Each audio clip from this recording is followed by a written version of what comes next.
Hi అన్నయ్యలు, hi అక్కయ్యలు. నేను మీ చెల్లెమ్మని కథలు చెప్పడానికి వచ్చాను. నేను చెప్పే కథల్లో కోతి కథలే కాదు, నీతి కథలు కూడా ఉంటాయి. ఇంకెందుకు ఆలస్యం, కథలోకి వెళ్ళిపోదామా? కప్పలను మోసిన త్రాచుపాము. పూర్వం ఒక అడవిలో ఒక త్రాచుపాము ఉండేది. అది ముసలిదే అయిపోయింది.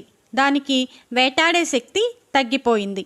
అందువల్ల అది నేను శక్తి లేకపోయినా యుక్తితో వేటాడుతాను అనుకుంది. ఇలా అనుకుని అది ఒక చెరువు గట్టు మీద పడుకుంది.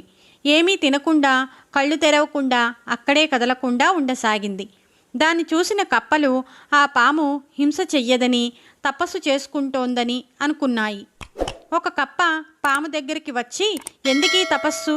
సుఖంగా ఉండకుండా ఎందుకు ఉపవాసాలు చేస్తున్నావు అని అడిగింది. అప్పుడు ఆ పాము, పూర్వం నేను ఒక ముని కుమారుణ్ణి కాటు వేశాను.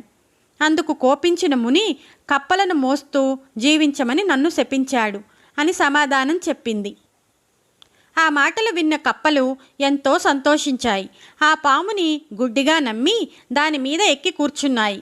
ఆ పాము కప్పలను, ఆ కప్పల యొక్క రాజును తన మీద ఎక్కించుకొని చాలా రోజులు మోసింది. ఒకరోజు ఆ కప్పల రాజు పాముతో, నువ్వు ఇంత నెమ్మదిగా ప్రాకుతున్నావెందుకు? త్వరగా ప్రాకరాదా అని అడిగింది. ఆ పాము, తిండి లేనందువల్ల నేను చిక్కిపోతున్నాను, నీరసంగా ఉంది అని చెప్పింది.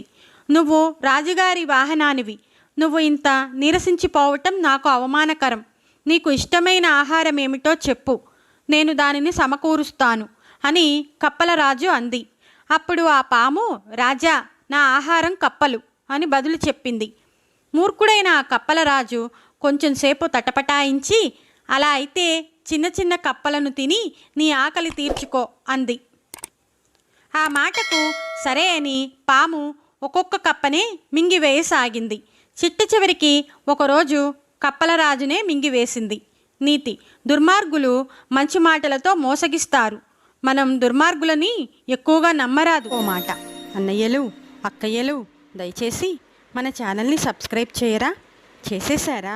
ఆ పక్కనున్న బెల్ బటన్ని